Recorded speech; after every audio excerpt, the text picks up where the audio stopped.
अस्सलाम वालेकुम स्टूडेंट्स, उम्मीद है आप खैरियत से हैं। मेरा नाम इनाम काजी है और आज की इस वीडियो में हम फ़र्स्ट ईयर इंग्लिश बुक की यूनिट 3 में दी गई एक्सरसाइजेज़ और इसके क्वेश्चन आंसर्स को डिस्कस करेंगे। सबसे पहली जो एक्सरसाइज है ये वोकेबलरी एक्सरसाइज है। जिस तरह के हर यूनिट में 10 वर्ड्स जो है वो दिए जाते हैं जिसकी मीनिंग स्टूडेंट्स ने लिखनी होती है, तो आप इन 10 वर्ड्स की मीनिंग जैसा कि मैंने यहाँ एक्सप्लेन किया है वीडियो में उसके मुताबिक यहाँ लिख सकते हैं। उसके अलावा पिछला जो वीडियो अपलोड किया था इस स्टोरी की रीडिंग का, उसके डिस्क्रिप्शन में मैंने नोट्स भी वहाँ प्रोवाइड कर दिए हैं, वहाँ से आप डाउनलोड कर सकते हैं। ये मैं आपको थोड़ा सा दिखाता चलूँ। ये नोट्स हैं जिसमें मैंने आपको उस स्टोरी में दिए गए तमाम डिफ़िकल्ट वर्ड्स की meaning English and Urdu meaning के साथ उसको वहाँ दे दिया है।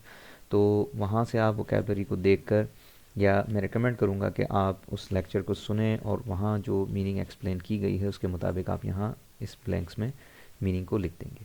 ठीक है, तो ये फर्स्ट एक्सरसाइज आपकी इस तरह से हो जाएगी। ये 10 वर्ड्स हैं लेकिन आपको नोट्स में इसके अलावा भी वर्ड्स दिए गए हैं। अब आ जाएं इसके एमसीक्यूज़ के ऊपर। तो सबसे पहला जो इसका एमसीक्यू है उसको हम पढ़ लेते हैं कि dash was working in education. Education department या मिनिस्ट्री ऑफ एजुकेशन के हवाले से ज़िक्र था। तो स्टोरी को जब हम बिगिनिंग में पढ़ते हैं तो उसमें क्लियरली जो है वो लिखा हुआ है कि लॉयजल जो कि हस्बैंड होता है मटिल्डा का, वो क्लर्क होता है मिनिस्ट्री ऑफ एजुकेशन में। So the answer in this MCQ is B. ठीक है, लॉयजल। नेक्स्ट एमसीक्यू है इसका कि मटिल्डा बिलोंग टू ए और एन डैश फैमिली। तो a rich family, a poor family, a middle class family और एलीट फैमिली। तो Matilda belong to middle class family. अगला जो इसका पॉइंट है वो है Loisel gave Matilda 400 francs to.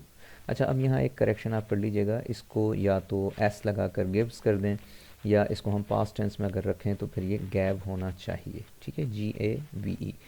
तो इसकी करेक्शन आप अपनी बुक्स में कर लीजिएगा। खैर, इसको पढ़ते हैं कि Loisel gave Matilda 400 francs to. उसने जो 400 फ्रैंक्स दिए वो किस लिए दिए थे? To buy outfits, to go to theatre, to buy jewellery, to help her friend. तो इसमें आपका जो करेक्ट चॉइस है वो है टू बाय आउटफिट, क्योंकि 400 फ्रैंक्स जो उसको चाहिए थे वो एक ड्रेस खरीदने के लिए चाहिए थे। नंबर 4 है इसका कि Matilda seemed happiest when she.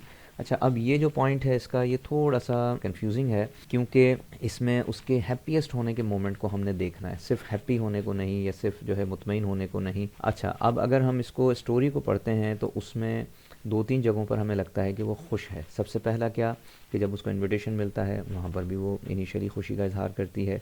Secondly, जब उसको ज्वेलरी जो है वो अपनी फ्रेंड से लेती है वहाँ वो खुशी का इजहार करती है।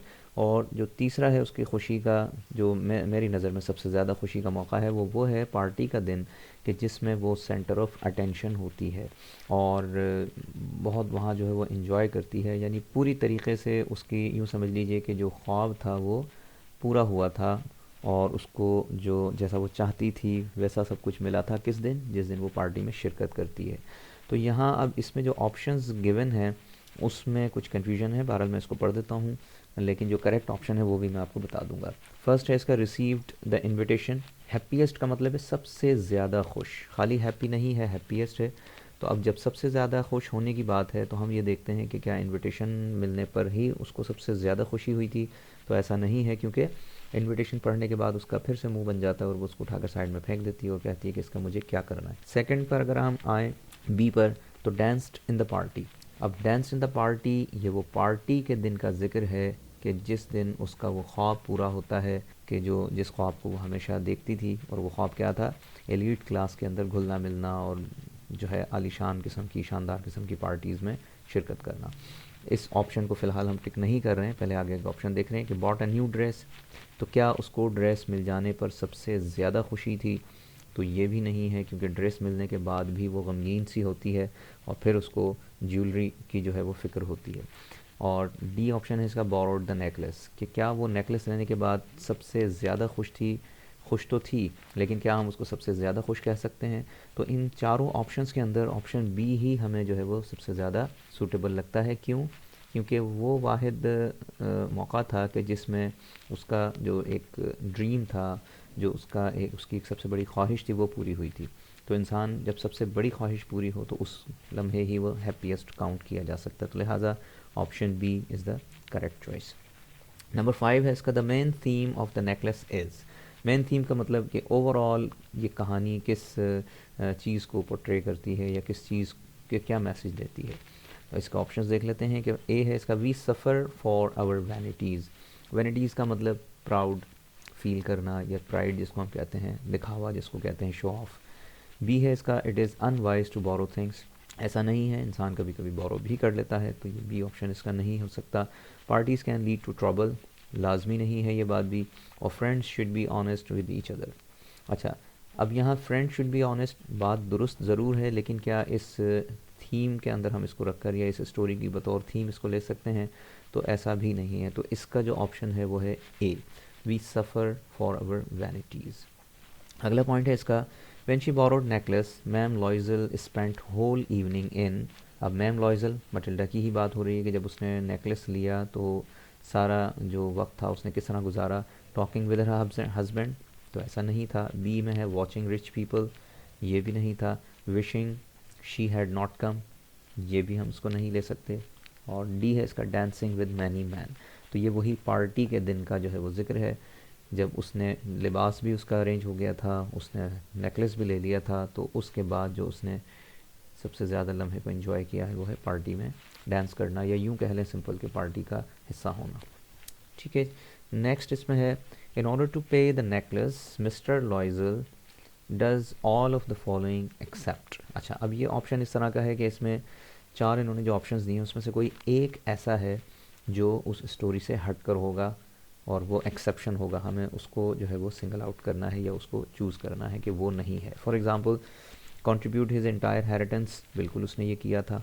बी में है, मैक डील्स विद लॉन स्वेंडलर्स। स्वेंडलर्स कहते हैं जो कर्ज सूद पर, बहुत भारी सूद पर जो सख्त शराइत के साथ जो कर्जा देते हैं उनको स्वेंडलर्स कहते हैं, तो उसने वो भी किया था। तीसरा था borrowing money from the bank, बिल्कुल ये भी किया था। तो अब ये तीनों तो वो एक्शंस हैं जो उसने किए थे पैसे अरेंज करने में। अब चौथे को देखते हैं, पेइंग हिज हाउस लोन। तो ये बिल्कुल एक हट कर बात है जो उस के अंदर कहीं मैच नहीं करती। तो लिहाजा एक्सेप्ट ऑप्शन डी के उसने ये तमाम काम किए, तो हमें भी जो ढूंढना था वो एक्सेप्शन ढूंढना था। तो लिहाजा D is the correct choice. Number 8 है, through out the story. Through out का मतलब पूरी स्टोरी में मैम लॉइजल वैल्यूज़, कि वो किन चीज़ों को वैल्यू करती है। लव, अगर लव को वैल्यू करती तो वो अपने शौहर को कभी परेशान ना करती, या वो सब्र और शुक्र के साथ रहती क्योंकि उसका हस्बैंड जो है वो बहुत उसके साथ लॉयल था, मोहब्बत करता था। तो ए इसका नहीं है। बी पर आ जाएँ, अपीयरेंसेस। तो ये अच्छा चलें, बी को अभी हम टिक नहीं करते हैं। सी को देखते हैं, नॉलेज। तो नॉलेज का कहीं कोई तस्करा नहीं है। विजडम, विजडम तो उसमें सिरे से थी ही नहीं है एक तरह से, जिस तरह से वो उसकी ख्वाहिशात थी। तो B option is the only correct option here, कि ज़ाहिर में या ज़ाहिर या दिखावे को वो अहमियत देती थी, फ़ोक़ियत देती थी। ठीक है, कि उसकी जो ज़िंदगी अपनी थी उससे वो नाखुश थी और वो ज़िंदगी जीना चाहती थी कि जो उसको मैसर नहीं थी, तो लिहाजा वो परेशान रहती थी। तो अपीयरेंसेस उसके लिए सबसे ज़्यादा अहम थी। नंबर 9 पर आ जाएं, when Matilda had to return the necklace she was looking as. अच्छा, अब जब उसको वापस करना था या वो जिस तमाम अरसे उस मुशक्क़त से गुज़री, उस सख्त वक्त से गुज़री है, जब उसने कर्ज़ा उतारना था, तो उसके बाद जो है वो कैसी लग रही थी या उसका हुलिया क्या बन गया था। तो अब इसमें रिच बिल्कुल नहीं, प्राउड, और उसके बाद है पेजेंट, और उसके बाद है माइज़र। अच्छा, अब इसमें अगेन थोड़ी सी कन्फ्यूजन है। कुछ स्टूडेंट समझते हैं इसमें कि बी, क्योंकि जब ज़ाहिर है उसने पे करने के बाद जब वो उससे मिली थी और उसने वो सब सारी कहानी सुनाई थी, तो थोड़े फ़ख्रिया अंदाज से वो बता रही थी कि मैंने पूरा कर्ज़ा उतार दिया है। लेकिन यहाँ पर बात उस महज लम्हे की नहीं हो रही है, बल्कि उसका क्या हाल हो गया था उस ओवरऑल 10 ईयर्स के पीरियड के बाद। तो इसका जो सही ऑप्शन है वो है पेजेंट। पेजेंट का मतलब मज़दूर, वर्कर। ज़ाहिर है वो तमाम उसकी जो ब्यूटी थी, तमाम जो उसका लुक था, वो सारा का सारा ख़राब हो चुका था। वो एक बूढ़ी सी, बीमार सी और मज़दूर सी जो है वो दिखाई देती थी। नंबर 10 है, Matilda bought another necklace for. अच्छा, यहाँ एक करेक्शन कर लीजिएगा, फॉर डेश 1000 फ्रैंक्स। तो डेश के बाद आप 1000 लिख लें ताकि ये जो ऑप्शन है उसके मुताबिक आ जाए। तो इसमें हमने स्टोरी में पढ़ा है वाज़े तौर पर 36,000 फ्रैंक्स। ठीक है, तो दीज आर द MCQs और now let's move to next exercise. Next जो हमारी एक्सरसाइज है वो है एक्सरसाइज 3। इसमें हमें कुछ स्टेटमेंट्स दिए गए हैं स्टोरी से मुताल्लिक या स्टोरी में से, जिसको हमने बताना है कि वो ट्रू हैं या फॉल्स हैं। तो सबसे पहला स्टेटमेंट है इसका कि at first Matilda demanded a diamond necklace from her husband. तो स्टोरी को हम पढ़ते हैं तो शुरू में ही ऐसा कुछ नहीं है, बल्कि वो जो सबसे पहली चीज़ डिमांड करती है या उसके जहन में होती है वो होती है एक आउटफिट या ड्रेस। तो लिहाजा दिस स्टेटमेंट इज़ फॉल्स। ठीक है। अच्छा, इसमें आप क्रॉस भी लगा सकते हैं और एफ़ भी लिख सकते हैं। एफ़ ज़्यादा मुनासिब है कि फॉल्स स्टेटमेंट को आप एफ़ से या पूरा फॉल्स लिख सकते हैं। खैर, नंबर 2 है इसका Matilda wept after returning from her friends home, कि वो अपने फ्रेंड के घर से जब लौटी तो वो रो रही थी। तो ऐसा हमने स्टोरी में नहीं पढ़ा, इस स्टोरी में नहीं है, तो लिहाजा ये स्टेटमेंट भी आपका फॉल्स है। अच्छा, एक चीज़ मैं थोड़ा सा बता दूं, जो ओरिजिनल स्टोरी है उसमें ये ज़रूर लिखा हुआ है कि जब वो अपनी फ्रेंड से मिलने जाती थी तो जब वापस आती थी तो वो बहुत उदास होती थी और जो है यूँ कह लीजिए कि रोने जैसी उसकी कैफियत होती थी। वजह उसकी ये थी कि उसकी जो फ्रेंड थी वो एक रिच क्लास से थी और उसका घर, उसकी क्रॉकरी, उसका फर्नीचर, उसकी हर चीज़ जो है उसको ये देखकर बहुत ज़्यादा उदास सी, मायूसी हो जाती थी और जेलसी भी उसको फ़ील होती थी। तो वहाँ से लौट कर जब वो घर आती थी तो उसको अपने घर की चीज़ें और बुरी लगने लगती थी और वो रोने जैसी उसकी कैफियत होती थी। लेकिन चूँकि हम जो गिवन स्टोरी है उसके मुताबिक ही हमने इन स्टेटमेंट्स को देखना है, तो लिहाजा वहाँ ऐसा कोई ज़िक्र नहीं है हमारी स्टोरी में। तो इन दिस सेंस जो आपका स्टेटमेंट 2 है ये भी फॉल्स है। थर्ड पर आ जाएं, poverty ruined Matilda's life and looks. अब यहाँ ये पावर्टी वो है जो 10 साल का अरसा वो गुजारती है और उसके बाद उसकी ज़िंदगी और उसका जो लुक्स, यानी जिस पर उसको सबसे ज़्यादा नाज था अपने लुक्स पर, अपनी ब्यूटी पर, वो सब कुछ उस गुर्बत की वजह से ख़राब हो जाता है, तबाह हो जाता है। तो लिहाजा दिस स्टेटमेंट इज़ करेक्ट या ट्रू। नंबर 4 पर आ जाए, the story of the necklace tells about grid and hope. अच्छा, अब यहाँ सिर्फ ग्रीड की बात होती तो हम इस स्टेटमेंट को दुरुस्त समझते, क्योंकि उसको एक लालच थी, एक ऐसी ज़िंदगी की या ख्वाहिश थी एक ऐसी ज़िंदगी की जो हकीकत में उसकी नहीं थी या ना नहीं हो सकती थी। लेकिन यहाँ होप का जिक्र है तो होप का हमें कोई ऐसा आइडिया इस ओवरऑल कहानी से नहीं मिलता, तो लिहाजा this statement is also false. Next number 5 है, the idiom burst into tears means weep intensely. तो फूट फूट कर रोना, शदीद रोना, तो बिल्कुल इसकी मीनिंग यही है। So this statement is true. ठीक है। नेक्स्ट है इसमें sous and francs are the words that indicate currency. बिल्कुल ऐसा ही है कि वहाँ की जो करेंसी थी वो फ्रैंक्स थी और फ्रैंक्स को जब चेंज किया जाए, खुले करवाए जाए, तो वो सूज में कन्वर्ट होते हैं। नंबर 7 है, after 7 days they decided to replace the diamond necklace. तो यहाँ बिल्कुल ये ऐसा ही है कि 7 days गुजरने के बाद बिलाखिर वो मायूस हो जाते हैं हर तरह से कि अब उनको वो गुमशुदा जो नेकलेस है वो नहीं मिल सकता। जो मैंने लेक्चर में पिछले में वीडियो में बताया है कि जो उसका शौहर है वो अखबार में भी इश्तिहार देता है, वो हर जगह जो है वो उसके इश्तिहार देता है ताकि कहीं से भी कोई भी उसको इतला वहाँ मिल जाए और उसको वो उसकी मदद से नेकलेस मिल जाए। लेकिन बहरहाल 7 दिन तक तमाम कोशिशें करने के बाद वो मायूस हो जाते हैं, तो फिर बिलाखिर वो उसको रिप्लेस करने का सोचते हैं। सो this statement is also true. Number 8 और लास्ट है कि in the end of the story the same diamond necklace was returned. Same diamond necklace तो नहीं था, वो एक दूसरा ख़रीद कर देते, तो लिहाजा this statement is false. Clear. Now let's move to exercise 4। Exercise 4 is question answers, और ये जैसा कि मैं बता चुका हूँ कि पिछले वीडियो में उसकी डिस्क्रिप्शन में मैंने आपको जो नोट्स दिए हैं वहाँ आपको ये तमाम क्वेश्चंस के आंसर्स मिल जाएंगे। तो लिहाजा इनको हम डिस्कस कर लेते हैं उन नोट्स के अंदर से ही। ये हैं वो नोट्स। वर्ड्स मीनिंग आपको मैं ऑलरेडी बता चुका हूँ। ये इस टेक्स्ट की समरी, इस स्टोरी की समरी है, इसको आप वहाँ से पढ़ सकते हैं। अब आ जाएँ इसके क्वेश्चन आंसर्स। तो सबसे पहला जो क्वेश्चन है इसका जो आपकी बुक में गिवन है, why did Mr Loisel expect his wife to be please to receive the invitation. कि वो क्यों ये सोच रहा था कि उसकी वाइफ को जब मैं इन्विटेशन दूंगा तो वो बड़ी खुश होगी, तो वो यही तवक्का करके वो लेकर आया था। तो उसका आंसर क्या है कि she was an ambitious lady who always wished to be the part of rich society and attend parties of the rich class। ज़ाहिर है स्टोरी में हमने यही पढ़ा है कि उसकी बड़ी शदीद ख्वाहिश थी कि वो रिच सोसाइटी में घूमे फिरे, वहाँ की पार्टीज़ अटेंड करे। But she never had a chance to attend such party. लेकिन उसकी किस्मत में ये सब कुछ नहीं था, क्योंकि वो एक मिडिल क्लास से थी, उसका शौहर जो था वो ये सब कुछ अफोर्ड नहीं कर सकता था, तो लिहाजा वो इस तमाम चीज़ों से उदास रहती थी। तो उसका शौहर ये सोच कर कि मैं एक ऐसी पार्टी का अगर मुझे इनविटेशन मिल जाता है तो मैं उसको अगर ले जाता हूँ तो वो खुश हो जाएगी और उसकी जो मायूसी है, उसकी जो परेशानी है वो दूर हो जाएगी। तो उसकी जो एक्सपेक्टेशन थी वो यही थी कि वो खुश होगी, लेकिन होता क्या है कि वो इस सब के बावजूद खुश नहीं होती। That's why he expected her to be very please to see the invitation which he manage to obtain after a great difficulty, कि यानी उसने वो इन्विटेशन बड़ी मुश्किल से हासिल किया था, क्योंकि हर क्लर्क को वो इन्विटेशन नहीं दिया जाता था। तो इसने किसी से सिफारिश लगवा कर ये जैसे भी वो हासिल किया था, और इसकी एक्सपेक्टेशन से बिल्कुल बरक्स हुआ कि मटिल्डा जो है वो खुश नहीं बल्कि उल्टी और नाराज़ हो गई, या और जो है वो मायूस हो गई थी। ठीक है, जो नेक्स्ट इसका क्वेश्चन है, what was ma'am Loisel's reaction on reading the invitation, कि मटिल्डा ने जब इन्विटेशन पढ़ा तो उसका क्या रिएक्शन था। तो उसका रिएक्शन दो तरह का था, इसको हम पहले पढ़ लेते हैं। कि her reaction was very surprising for her husband, तो उसका हस्बैंड तो समझ रहा था कि वो खुश होगी, लेकिन उसका जो रिएक्शन था वो बड़ा उसके लिए सरप्राइजिंग था। Initially she was excited to see the invitation, कि जब इन्विटेशन हाथ में आता है तो वैसे तो इनिशियली खुश होती है, बड़ी एक्साइटेड होती है, but soon she became upset, लेकिन पढ़ते ही फ़ौरन मायूसी सी उस पर छा जाती है, नाराज़गी उसके चेहरे पर आया हो जाती है। क्यों? Upset realising that she did not have a dress suitable for the party to be attended by important people, कि वो पार्टी जिसमें बड़े बड़े लोगों ने आना था, बड़ी ग्रैंड किस्म की पार्टी थी, तो उसने ये जब उसको ध्यान इस तरफ गया कि उसके पास वैसा लिबास नहीं है जो उस पार्टी की मुनासिबत से हो, तो वो इन्विटेशन पढ़कर जो खुश हुई थी उसकी खुशी एक गम में या मायूसी में बदल जाती है। तो उसका जो रिएक्शन था वो क्या था? अपसेट हो जाती है वो।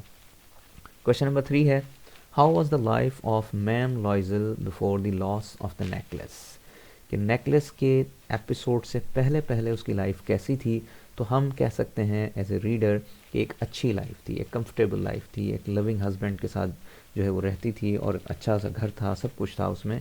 अगरचे बहुत अमीर नहीं थी, लेकिन ऐसा भी नहीं था कि वो बहुत गरीब हो, बहुत मसाइल का शिकार हो। तो इसको हम पढ़ लेते हैं कि मिसेस लॉइजल यानी कि Matilda lived in a comfortable home with her loving husband, ठीक है। her husband was a clerk who tried his best to keep her happy, हर तरह से वो कोशिश करता था, अपनी बिसात से बढ़कर, अपनी कैपेसिटी से बढ़कर वो कोशिश करता था किसी भी तरह की वो खुश रहे, but she always remain dissatisfied, वो कभी भी किसी भी चीज़ से मुतमईन नहीं होती थी फिर हर life, because of her burning ambition of being wealthy, कि उसकी एक शदीद ख्वाहिश थी, जिस ख्वाहिश के अंदर यूँ कह लीजिए कि वो घुलती जा रही थी कि वो किसी भी तरह बस अमीर हो जाए, या अमीरों में उठना बैठने का उसको मौका मिल जाए।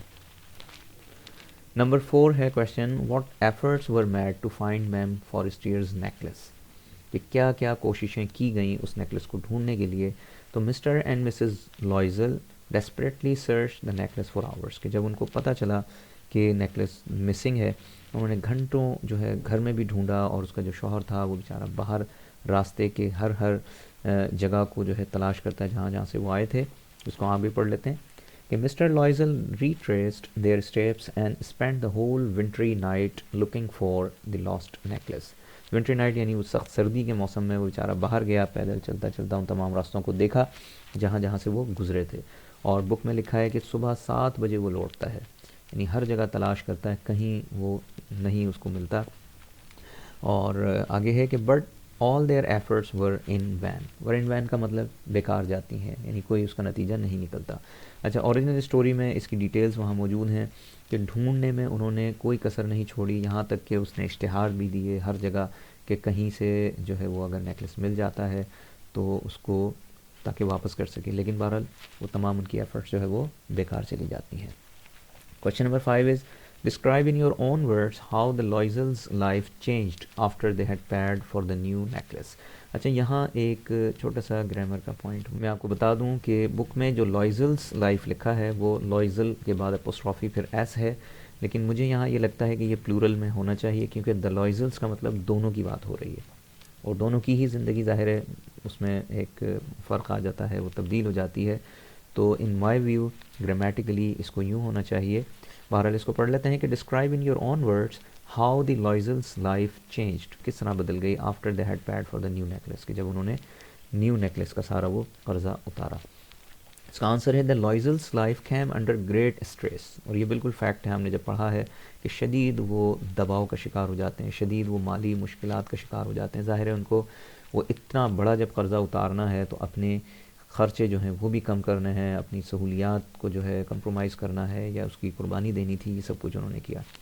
तो क्या क्या किया वो आगे डिटेल्स हैं कि they had to dismiss their maid and move into a smaller apartment, कि अच्छे घर में रहते थे उससे वो छोटे घर में, पुराने यूँ कह लीजिए कि एक तंग से और सस्ते से घर में वो जो है शिफ्ट हो जाते हैं, मुलाजमा को फारिग कर देते हैं। मिस्टर लॉयजल वर्कड 3 जॉब्स, उसको इजाफी काम करना पड़ता है बहुत ज़्यादा। And Matilda spent all her time doing the heavy house work which ruined her beauty, और वो घर का काम जो उसकी मुलाजमा किया करती थी वो काम भी सारे के सारे इसको मटिल्डा को ख़ुद करने पड़ते हैं पैसे बचाने के लिए। तो ये था जो उनकी लाइफ जो है वो बहुत ज़्यादा चेंज हो गई थी। नंबर 6 है what was Jeanne Forestier's reaction when seeing ma'am Loisel before she figured out who she was. अच्छा, जब 10 साल कर्ज़ा उतार लेने के बाद उसकी मुलाकात अचानक मैम फॉरेस्टर से होती है और वो उसको देखती है तो उसका क्या रिएक्शन था मैम फॉरेस्टर का, इसको पढ़ लेते हैं कि ma'am Forestier was surprised to hear her name from a stranger who turned out to be her old friend Matilda। जब इनिशियली मटिल्डा उसको पुकारती है तो वो समझती है कोई अजनबी है और उसको गलती हुई है जो है पहचानने में, तो वो उसको इनिशियली तो नहीं पहचानती, लेकिन जब वो उसका नाम लेकर उसको पुकारती है और बताती है कि मैं मटिल्डा तुम्हारी दोस्त हूँ, तो उसका क्या रिएक्शन होता है ये पढ़ते हैं कि Jeanne Forestier did not recognise her because of her awfully transformed look, कि उसका जो लुक था, उसका जो चेहरा था कह लीजिए, वो बिल्कुल बदल चुका होता है, वो बीमार सी, बूढ़ी सी, दुबली पतली सी जो है वो दिखाई देती है। So she was shock to see Matilda's rough appearance, तो उसका रिएक्शन क्या था कि बड़ी वो शॉक थी कि ये सब कुछ कैसे हो गया और किस तरह से वो बिल्कुल डिफरेंट हो गई। Next question is how did Mr and Mrs Loisel replace the necklace, कि उन्होंने किस तरह उस नेकलेस को बदल के दूसरा नेकलेस वहाँ उसको दिया। तो after a weeks search in all the jewellery shops, कि जब वो मायूस हो जाते हैं कि उनको नहीं मिल रहा तो फिर वो सर्च शुरू करते हैं रिप्लेस करने के लिए, तो बड़ी बड़ी शॉप्स पर जाते हैं ज्वेलरी की इस तलाश में कि बिल्कुल उससे मिलता जुलता कोई हो ताकि वो उसको पता ना चल सके। बहरहाल वो सर्च करते हैं, they found a necklace exactly like the lost one, बिल्कुल वैसा एक नेकलेस वहाँ मिल जाता है, और जब वो कीमत पूछते हैं तो वो 40,000 फ्रैंक्स होती है, जो बाद में जो है कुछ बारगेन करके वो 36,000 फ्रैंक्स में उससे बात तय होती है। खैर वो जैसे तैसे ख़रीदते हैं, put it in the cash and return it to ma'am Forestier who did not even care to look at the necklace. बहरहाल उसको उसी बॉक्स में रख के वापस दे देते हैं और वो खोल कर भी नहीं देखती, उसको कैजुअली ऐसे ही उठाकर रख देती है। तो इस तरह से वो उसको रिप्लेस कर देते हैं दूसरा ख़रीद कर। Next question is what was ma'am Forestier's reaction when the necklace was return. अच्छा, मैम फॉरेस्टियर को ज़ाहिर है जब वो नेकलेस रिटर्न करती तो उसके रिटर्न करने में कुछ डिले हो जाता है। अच्छा, अब उस डिले को ओरिजिनल जो स्टोरी है उसमें वो ख़त लिखकर उसको बता देती है, एक बहाना कह लीजिए कि करती है कि उसका हुक जो है वो टूट गया है, कहीं से क्लिप टूट गया है, तो उसको सही करवाने की वजह से टाइम लगा है, तो ये वजह बनती है उसकी डिले करने की। बहरहाल इसको यहाँ से पढ़ते हैं कि मैम फॉरेस्टर का क्या रिएक्शन था जब उसको रिटर्न किया गया। So ma'am Forestier was annoyed with Matilda because of the delay in returning her necklace, कि वो थोड़ी सी उससे नाराज़ होती है और थोड़े से रूखे अंदाज से उससे कहती है, क्या कहती है कि she spoke to Matilda rather coldly, coldly का मतलब थोड़े से बेरुखी अनफ्रेंडली अंदाज से। Matilda justified the delay saying that the clasp of the necklace was broken and needed repairing, तो वो उसको वजह बताती है डिले होने की कि उसका क्लैस्प यानी कि क्लिप जो है वो टूट गया था, तो इस वजह से उसको ज़रूरत थी रिपेयर करवाने की। बहरहाल इस उसका जो रिएक्शन था फर्स्ट ईयर का वो क्या था, वो अनॉयड हो जाती है। Next question is how did Mr Loisel contribute to the cost of the new necklace, कि किस तरह वो तमाम कॉस्ट में अपना हिस्सा डालता है। तो besides borrowing some money from his friends, some from money lenders on very high interest and taking loan from bank, Mr Loisel contributed his entire inheritance. Inheritance कहते हैं विरासत को, जो वालिद की तरफ से उसको पैसा मिला था विरासत का, वो अपनी पूरी इनहेरिटेंस जो है उसमें कंट्रीब्यूट कर देता है, उसमें डाल देता है, और उसकी जो टोटल वैल्यू थी वो थी 18,000 फ्रैंक्स। तो 36,000 फ्रैंक्स में 18,000 फ्रैंक्स वो अपने इनहेरिटेंस के डालता है और बाकी के वो दोस्तों से इधर से उधर से मनी लेंडर से जो है वो उधार लेता है, बैंक से लोन लेता है और हर तरह से कलेक्ट करके वो 36,000 को पूरा करता है to buy the new necklace. तो ये थी उसकी कंट्रीब्यूशन कि अपनी पूरी इनहेरिटेंस उसमें दे देता है। नंबर 10 लास्ट क्वेश्चन है इसका कि how had ma'am Loisel's sacrifices been in vain. In vain का मतलब बेकार होना, ज़ाया जाना। तो किस तरह उसकी तमाम कोशिशें, तमाम सेक्रीफाइस, तमाम कुर्बानियाँ जो है वो बेकार गईं। तो हमने जो एंड पढ़ा है इस स्टोरी का उससे ये बिल्कुल वाज़ेह है। इसका आंसर पढ़ लेते हैं कि मटिल्डास 10 years of toil and sacrifice. Toil का मतलब सख्त मुशक्क़त, मेहनत, सेक्रीफाइस यानी कुर्बानी। तो उसने जो 10 साल वो गुजारे जो सख्त मुशक्क़त के थे और सख्त कुर्बानियों के थे, टू पे द ह्यूज डैट, तो जो कर्ज़ा जो उन्होंने उतारना था, बहुत भारी भरकम जो एक कर्ज़ा था, वर इन वैन, वो बेकार गए। इन वैन का मतलब ज़ाया जाना, बेकार जाना। She learn that, when she learn that, जब उसको पता चला, the necklace she had lost was fake and worth only 500 Franks, कि वो नेकलेस जो गुम हुआ था वो नकली था और उसकी कीमत 500 फ्रैंक से ज़्यादा नहीं थी। तो एक ऐसी हकीकत उसके सामने आई कि जो चौंका देने वाली थी, और लेकिन अब कुछ नहीं हो सकता था। तो उसकी सारी मेहनत, सारी उसकी जो मुशक्क़त थी वो सब बेकार गई। तो ये थे इसके क्वेश्चंस। आई होप कि समझ आए होंगे, और इसमें आपको कोई कन्फ्यूजन हो तो कमेंट सेक्शन में पूछ सकते हैं, या इसमें कोई सजेस्शन आप समझते हैं कि कुछ पॉइंट ऐसा है जो मिसिंग हो, वो भी आप मुझे कमेंट सेक्शन में बता सकते हैं। आगे इस स्टोरी के ही कैरेक्टर्स जो हैं, वैसे तो 3 कैरेक्टर्स हैं, लेकिन जो मेन कैरेक्टर्स हैं वो मैंने यहाँ सिर्फ दिए हैं, जिसमें मटिल्डा लॉइजल है और उसका जो शौहर है उसका यहाँ कैरेक्टर स्केच दिया है। मटिल्डा का थोड़ा सा लॉन्ग है, ज़ाहिर है ओवरऑल स्टोरी उस पर ही ज़्यादा बेस करती है, और उसका जो शौहर है लॉइजल, उसके हवाले से भी यहाँ कुछ चीज़ें दी गई हैं। ठीक है, तो ये थे आपके नोट्स। अब वापस आ जाते हैं अपनी एक्सरसाइजेस के ऊपर। एक्सरसाइज 5 वही है जो मैं पीछे अभी बता चुका हूँ, कैरेक्टर स्केच, तो वहाँ से आप उसको देख सकते हैं। एक्सरसाइज 6 में ये कहता है कि work in groups and read the story the necklace, underline the key points and summarise it in your own words. इसका मतलब समरी आपने बेसिकली बनानी है मेन पॉइंट्स की। समरी भी आपको नोट्स में ऑलरेडी दी गई है, लेकिन मैं रिकमेंड करूँगा कि आप इसको ख़ुद से लिख कर करें, ताकि आपकी अपनी जो अंडरस्टैंडिंग है वो ज़्यादा बेहतर हो और आपकी लर्निंग जो है वो इम्प्रूव हो। और उसके बाद ये कहते हैं कि आप इसको कंप्लीट करके अपने क्लास फेलोज से इसको शेयर करें। एक्सरसाइज 7 में है कि work individually and imagine yourself in the same situation like that of the story. कि फ़र्ज़ कर लें कि मटिल्डा की जगह आप हैं और आपसे ऐसा कोई वाक़या हो जाता है आपके साथ कि कोई कीमती चीज़ उधार ली हुई आपसे गुम हो जाती है। तो वो कहते हैं कि what strategies would you adopt to get out of it, कि आप उस सिचुएशन से निकलने के लिए क्या तरीक़ा अपनाएंगे, क्या स्ट्रैटेजीज़ अपनाएंगे। Mention only 2 strategies after completing, share your work with the class. तो आपने जो भी तरीक़ा अपनाना है वो 2 स्ट्रैटेजीज़ आप लिखें, लिख कर बताएँ कि आप किस तरह से अपने आप को उस मुश्किल से निकालेंगे। तो ये भी आपके अपने करने का काम है, लिखने का काम है। इसको आपने पॉइंट्स की सूरत में या एक पैराग्राफ की सूरत में लिख कर बता सकते हैं। एक्सरसाइज 8 पर आ जाएं। ये इन्होंने हमें एक ग्राफ दिया है, और ये एक आपको बेसिकली किसी भी स्टोरी का स्ट्रक्चर जो होता है उसको समझाने के लिए यहाँ ये चीज़ दी गई है। इसको पहले पढ़ लेते हैं कि work in pairs and analyse the story of the necklace according to the elements of story mention in the blue diagram. अब ये इस डायग्राम में स्टोरी के एलिमेंट्स बताए गए हैं कि स्टोरी के जो एलिमेंट्स होते हैं वो क्या क्या होते हैं। तो सबसे पहले हम इसको पॉइंट वाइज देख लेते हैं। सबसे पहला है यहाँ पर एक्सपोजिशन। एक्सपोजिशन को ये बताता है कि basically beginning of the story where characters and setting is introduced. कोई भी कहानी जब शुरू होती है तो हमें आहिस्ता आहिस्ता पता चलता है, इंट्रोडक्शन होता है कि कहानी क्या है, किस बारे में है और इसमें कौन कौन से किरदार हैं। तो ये कहलाता है एक्सपोजिशन। उसके बाद राइजिंग एक्शन। अब राइजिंग एक्शन का मतलब क्या है कि नॉर्मल चलती चलती स्टोरी में अचानक एक ट्विस्ट आता है, कोई वाक़या होता है, कोई हादसा होता है, कुछ भी हो सकता है। जैसे यहाँ पर था नेकलेस का गुम हो जाना कह लीजिए, ठीक है। तो rising action. So when the man character faces a series of conflicts. Conflicts का मतलब यहाँ परेशानी, इश्यूज़, मसाइल जो भी उसको है। तो राइजिंग एक्शन, स्टोरी में एक ट्विस्ट आता है। उसके बाद वो चीज़ पहुंचकर अपने क्लाइमेक्स पर, यानी ऐसे पॉइंट पर पहुंचती है जब वो इंतहा दर्जे की टेंशन जो है वो उस कैरेक्टर के लिए क्रिएट हो जाती है।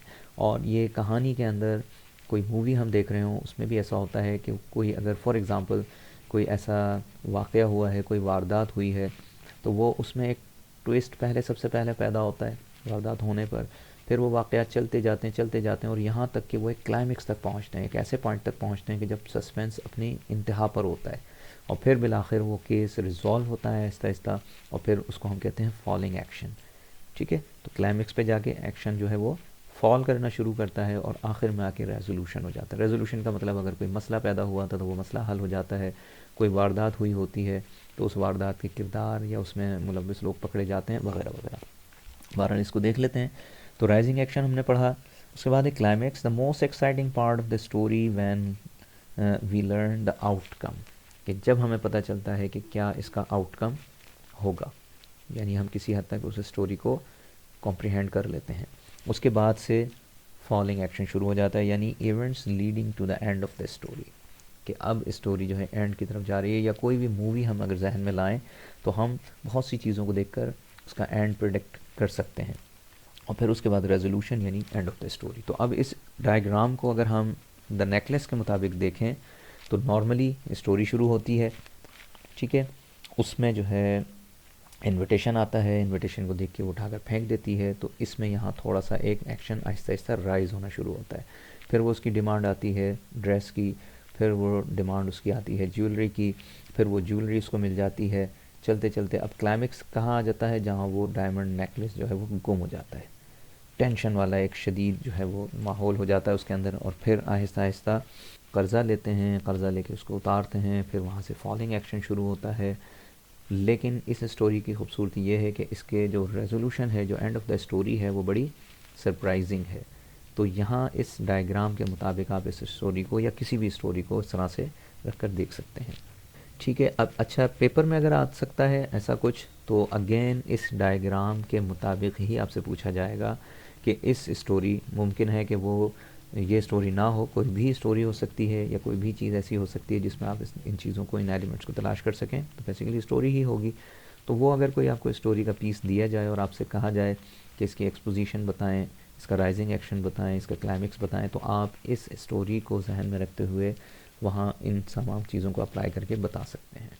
नेक्स्ट है इसमें राइटिंग पोर्शन, और राइटिंग पोर्शन में अभी तक जितनी भी यूनिट्स हैं वो मैं स्किप कर रहा हूँ, इसलिए क्योंकि मैं लास्ट में राइटिंग सीरीज़ पर जो है वीडियोस बनाऊंगा जिसमें कंटिन्यूसली तमाम टाइप्स की राइटिंग को मैं डिस्कस करूंगा तफसील से, तो लिहाजा इसको अभी फिर हम जो है यहाँ स्किप कर रहे हैं।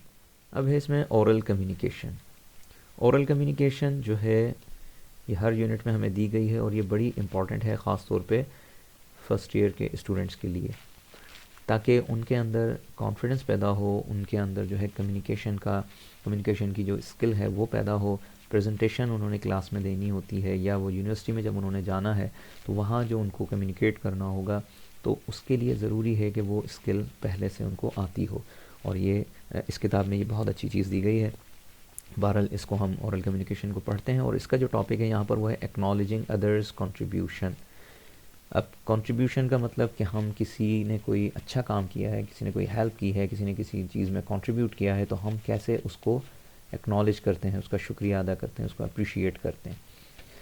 तो इसको पढ़ लेते हैं कि एक्नॉलेजिंग अदर्स वर्क और contribution not only boost their self esteem का मतलब respect, but also makes them feel they matter to you, कि हम उनको ये एहसास दिलाते हैं, जब हम तारीफ़ करते हैं, किसी की शुक्रिया अदा करते हैं, तो उससे एक सामने वाला अच्छा महसूस करता है और उसकी अहमियत उसको पता चलती है। Acknowledging also shows how courteous and grateful you are to the people who are helpful to you.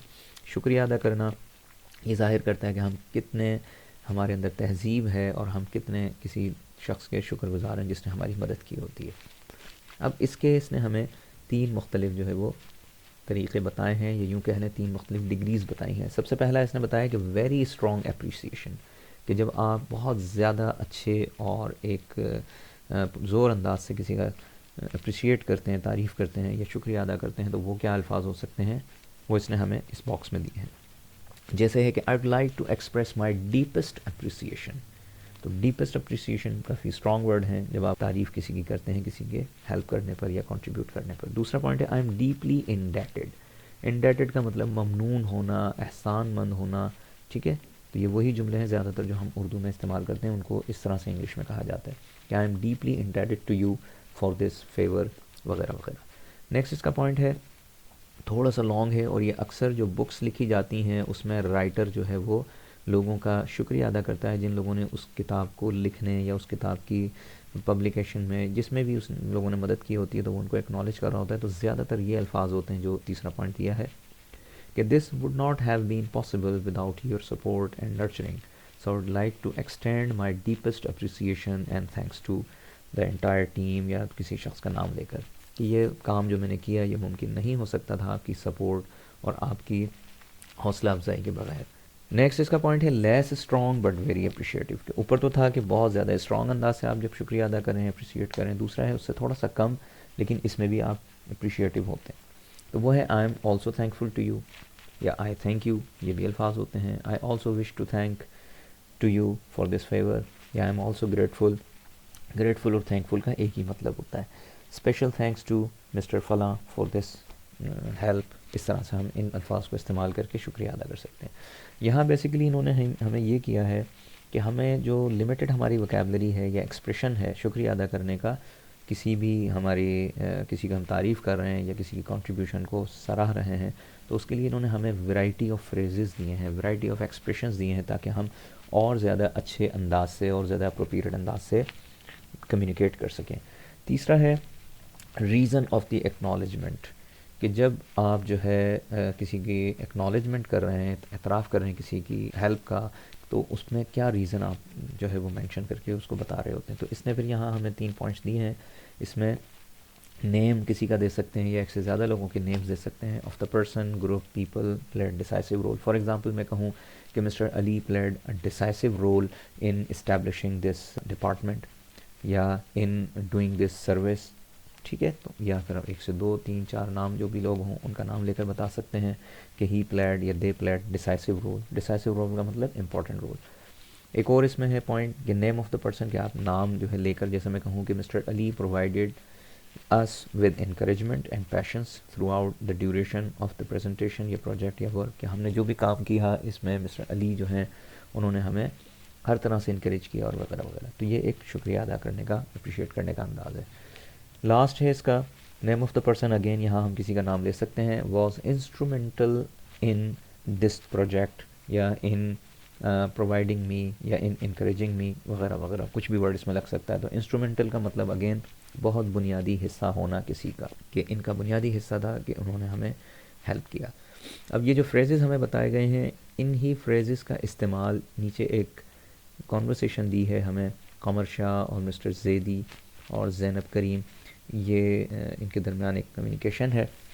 तो यहाँ मैं सिर्फ इसका सैम्पल पढ़ रहा हूँ, बाकी आपने ख़ुद इसको प्रैक्टिस करनी है, क्लास में आपके टीचर्स भी इसको करवाएंगे। तो इसमें है कि Qamar Shah and Zainab are the volunteer at the community library of their area, they both are acknowledging the contribution of mister Asim Zaidi who donated books.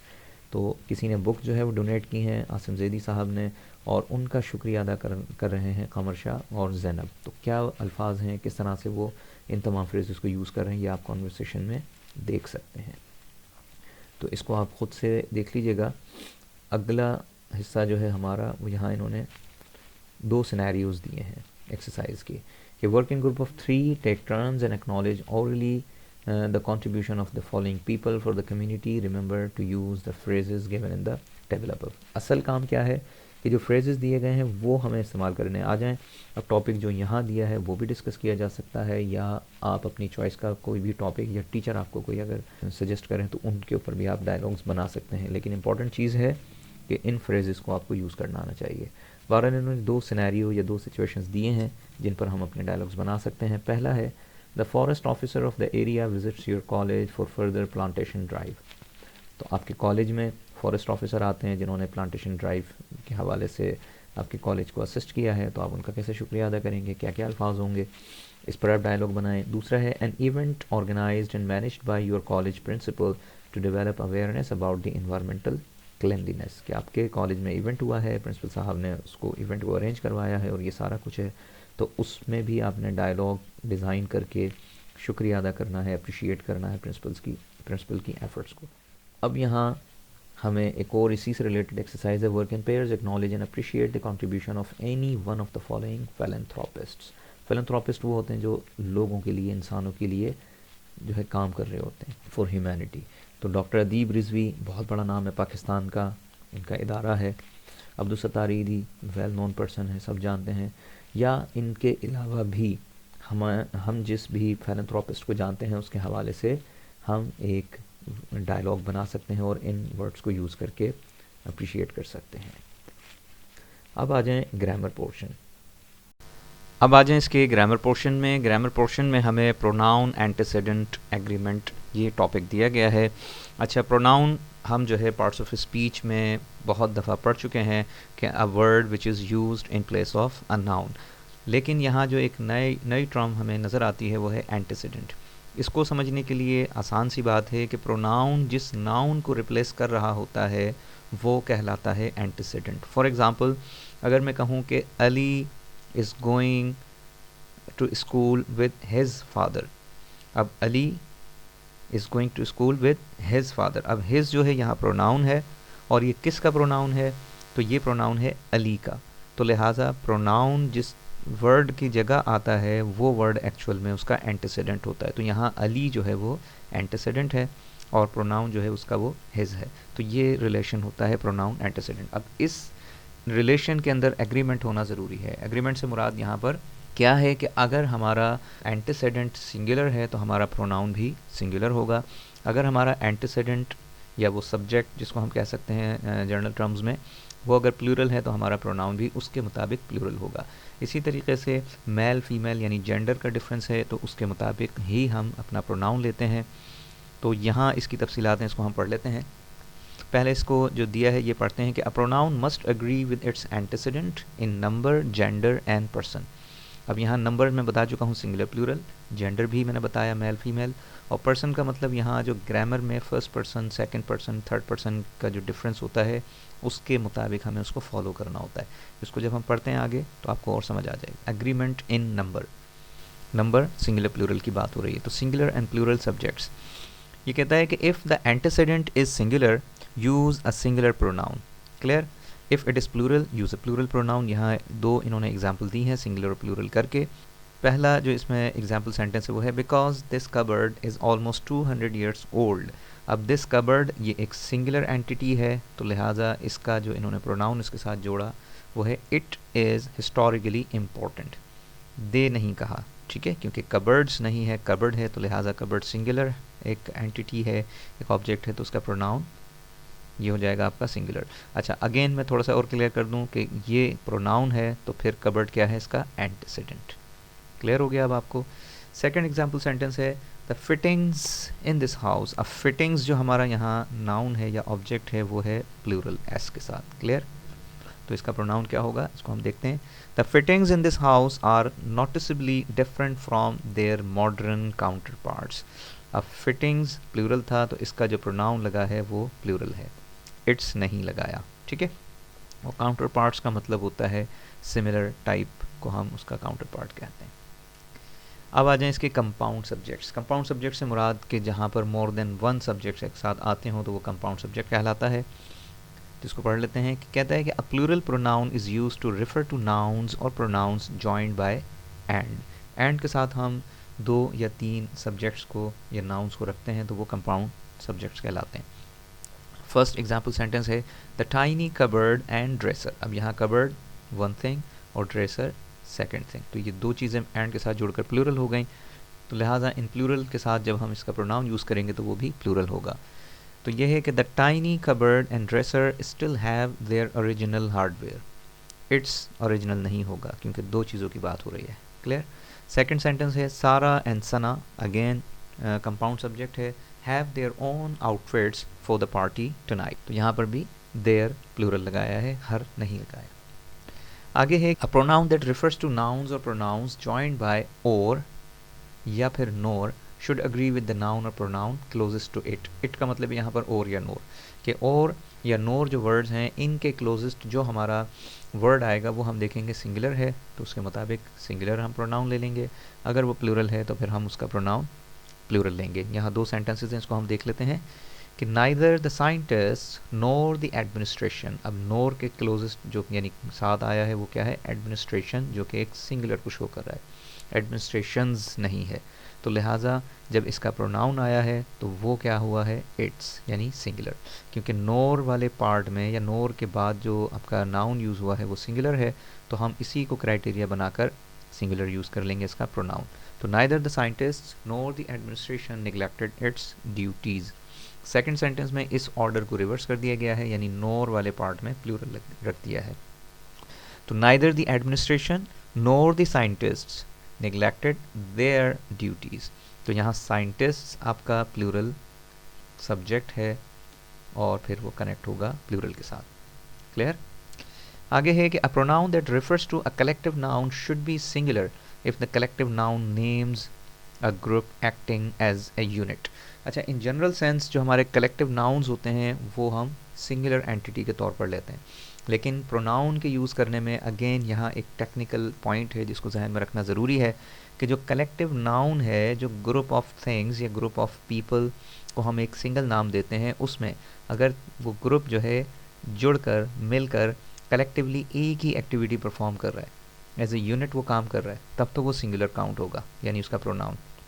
लेकिन अगर वो जो कलेक्टिव नाउन है, जो ग्रुप ऑफ पीपल है, वो अगर इंडिविजुअल उसका एक फंक्शन अलग अलग है, तो हम उसको फिर प्लूरल के अंदर लेंगे। इसकी जब आप एग्जांपल देखेंगे तो आपको ये चीज़ समझ आ जाएगी।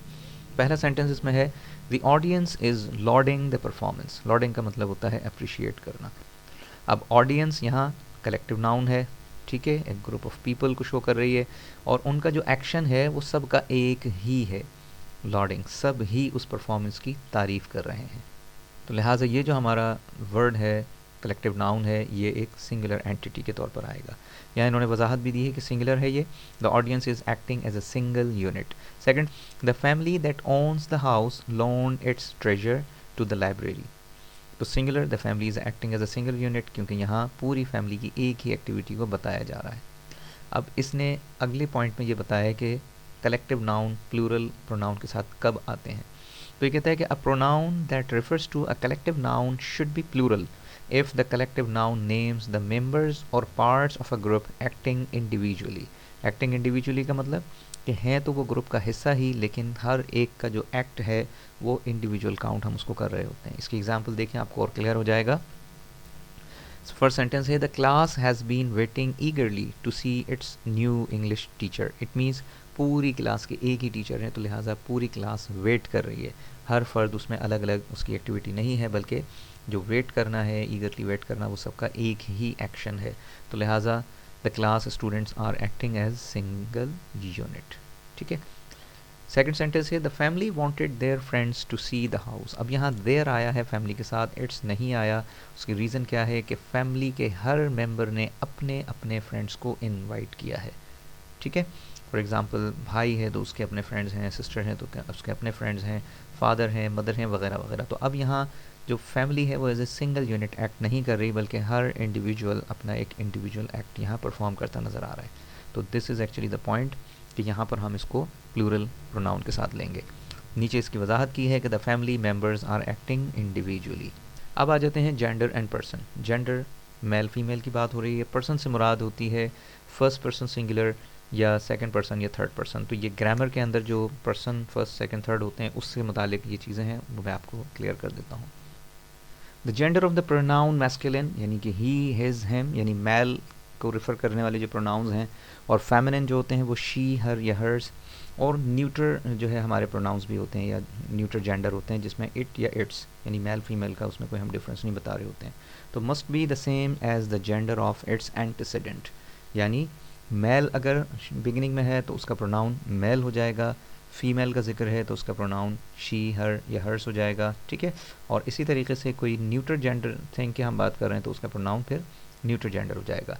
और जब पर्सन का जिक्र आएगा, पर्सन से मुराद यहाँ ग्रामर की टर्म्स ये यूज़ हो रही है, first person, second person, third person.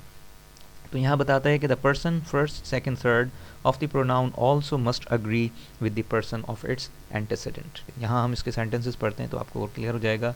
You would be proud to see your work appreciated by future generations. तो यू के साथ योर, ठीक है। माई नहीं होगा, हिम नहीं होगा, हिज नहीं होगा, तो ये यू के साथ यू योर जो है वो पेयर करेगा। सेकेंड सेंटेंस है we will plan an excursion trip for the students to join us. Third sentence है any actress would like her creation to last for hundreds of years. अब actress female की बात है तो लिहाजा हर, और एक्टर होता तो हिज हो जाता। फोर्थ सेंटेंस है एन एस्ट्रोनॉट कंडक्ट्स हिज और हर एक्सपेरिमेंट्स ड्यूरिंग द फ्लाइट।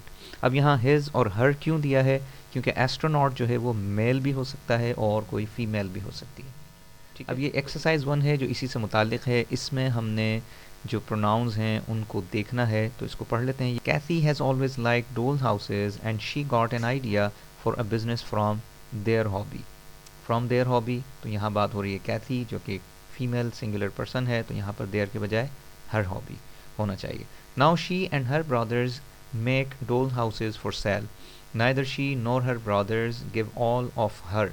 अब नोर वाला रूल हमने पढ़ा था कि नोर या और के साथ जो अब नाउन होगा उसको हम देखेंगे। तो यहाँ ब्रदर्स प्लूरल है, तो लिहाजा यहाँ हर के बजाय आप क्या लगा देंगे, their time. Neither she nor her brothers give all of their time to the business. Fourth में देखें कि still the team makes all its spending money from their sales. अब यहाँ देयर सेल्स या इट्स सेल्स, क्योंकि यहाँ team जो है वो एक कलेक्टिवली काम कर रही है, इंडिविजुअल उनके एक्ट की बात नहीं हो रही। तो the team makes all its spending money from its sales. Kathy's elder brother assembles the pieces. He chooses the plywood, cuts it to scale, and assembles the pieces. Her younger brother Max paints the house inside and out, giving it details like doors, windows, and shutters, while Murray and Max do his job. अब do his के बजाय their job, क्योंकि यहाँ and वाला rule है कि and के साथ जो हमारा दो सब्जेक्ट्स जुड़कर आते हैं वो कंपाउंड कहलाते हैं। तो their jobs. Kathy buys miniature furniture. Then she sews curtains, rugs, tablecloths, and bedspreads to make each house special. From October until mid-December, the crew takes turns selling its products at craft sales. ठीक है, तो crew यहाँ collective noun है और its products बिल्कुल ठीक है, क्योंकि ये सबका एक collective action इसके अंदर होता है, सबका ये टीम वर्क होता है। क्लियर? आई होप ये एक्सरसाइज समझ आई है। अब यहाँ इसमें अगेन प्रोनाउन से ही रिलेटेड एक और एक्सरसाइज है, इसको देख लेते हैं। इसमें इन्होंने कहा है कि वर्क इंडिविजुअली और सर्कल करना है, तो ये मैं पढ़ लेता हूँ कि each of the boys on the team is wearing his और देयर न्यू यूनिफॉर्म।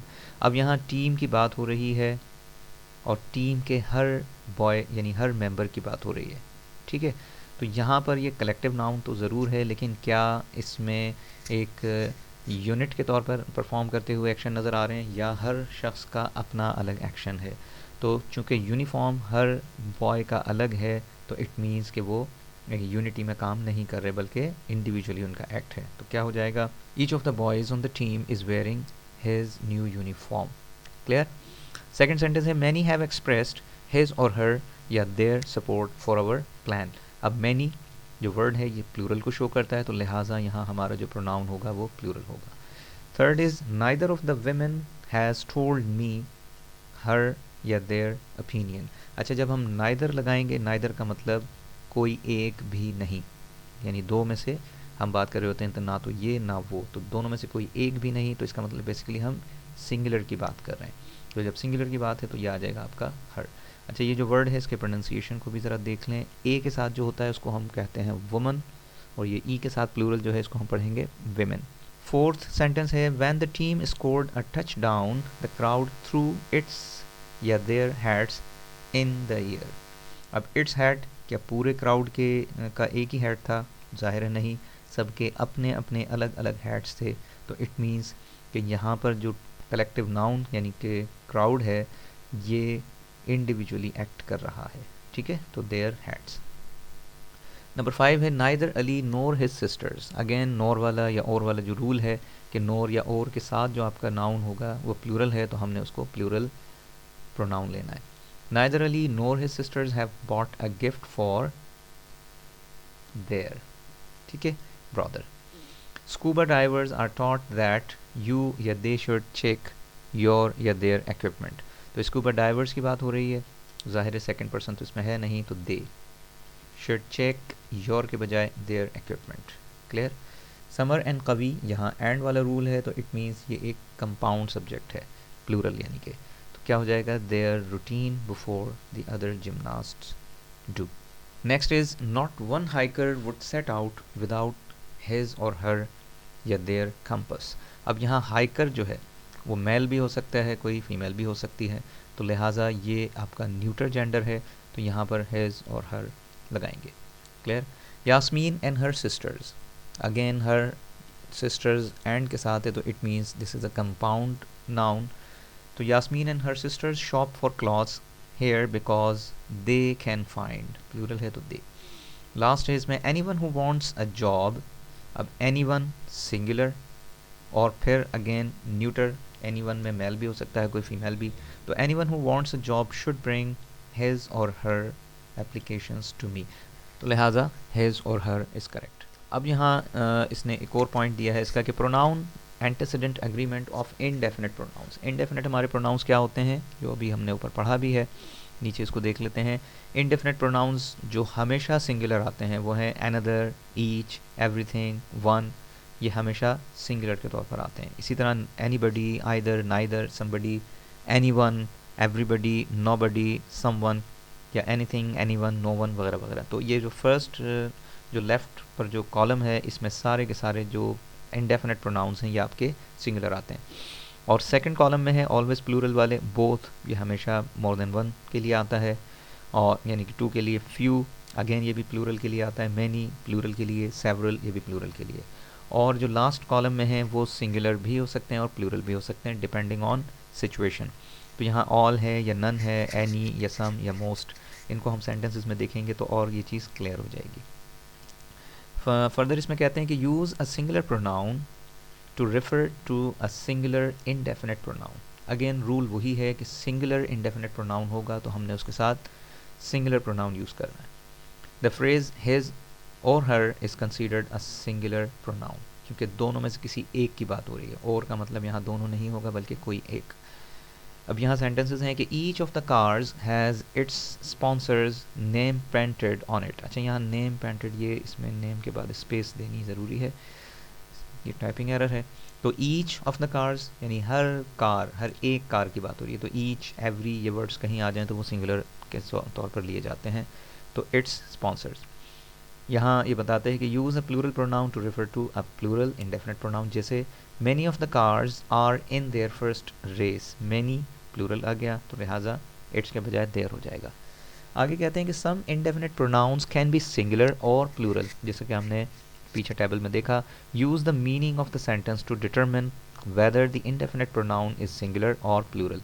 तो वहाँ हमने सेंटेंस के अंदर देखना होता है कि उसकी मीनिंग जो है वो सिंगुलर के तौर पर ली जा रही है या प्लूरल के तौर पर। जैसे some of the equipment was still packed in its containers, equipment एक सिंगुलर चीज़ के तौर पर हम ले रहे हैं, यानी एक कलेक्टिव नाउन है बेसिकली। और सेकंड सेंटेंस है इसका कि some of the race teams, some teams basically ये सेंस है इसका कि कुछ टीमें were still looking for their equipment. ठीक है, तो टीम्स की बात हो रही है और कुछ टीम्स की बात। नेक्स्ट जो एक एक्सरसाइज है, ये एक हमें पैराग्राफ दिया गया है, इसके अंदर देख लेते हैं कि प्रोनाउंस और एंटीसीडेंट का जो एग्रीमेंट है वो दुरुस्त है या नहीं। तो one of the most popular sports in Sindh is Malakhro. This popular sports is played annually at the Urs of Lal Shahbaz Qalandar. The renowned Malakhdo players participate in this traditional event to showcase his strength. अब यहाँ his का sense नहीं बनता क्योंकि players की बात हो रही है, तो लिहाजा ये हो जाएगा आपका their। और आगे है कि strength to pull down its, again यहाँ पर its के बजाय their opponent players. The match begins with both wrestlers trying a twisted cloth around the opponent's waist. Each one then holds onto the opponent's waist cloth and tries to throw them। तो opponent की बात हो रही है singular, तो throw him होना चाहिए। To the ground. Malakhdo is one of the favorite sports among males in Sindh. Many of the players are professionals who earn its, तो its का सेंस नहीं है, players की बात है, तो their living by participating in this sport. Almost everybody in Pakistan has heard of this popular and traditional sport even if they haven't seen. तो everybody की जब बात हो रही है तो यहाँ ये एक इनडेफिनेट प्रोनाउन है, और एवरीबडी में हम मेल फीमेल दोनों को काउंट अगर करना चाहें तो फिर दे की जगह हिज और हर, और जब हिज और हर हम लगाएंगे तो फिर हैवेंट के बजाय हम इसको कर देंगे हैजेंट, क्योंकि हिज और हर सिंगुलर को शो करेगा, तो सिंगुलर के साथ हम हैवेंट नहीं बल्कि हैजेंट लगाएंगे। क्लियर? ये तो था प्रोनाउन एंटीसीडेंट का टॉपिक। अगला टॉपिक इसमें पंक्चुएशन है, यूज़ ऑफ कॉमा। और इस एक्सरसाइज को मैं चाहूँगा कि मेरे चैनल पर मौजूद एक वीडियो है जो कॉमा के यूज़ से मुतालिक बहुत तफसील से मैंने उसमें चीज़ों को एक्सप्लेन किया है। इसको आप वहाँ जाकर अगर देखें तो आपको क्लियर एग्जांपल्स के साथ ये चीज़ें समझ आ जाएंगी। यहाँ इन्होंने जो जो चीज़ें बताई हैं वो मैंने सब वहाँ एक्सप्लेन की हैं, और कोई कन्फ्यूजन हो आपको इस एक्सरसाइज में तो आप कमेंट सेक्शन में पूछ सकते हैं। अब तक के लिए इतना ही। अल्लाह हाफिज़।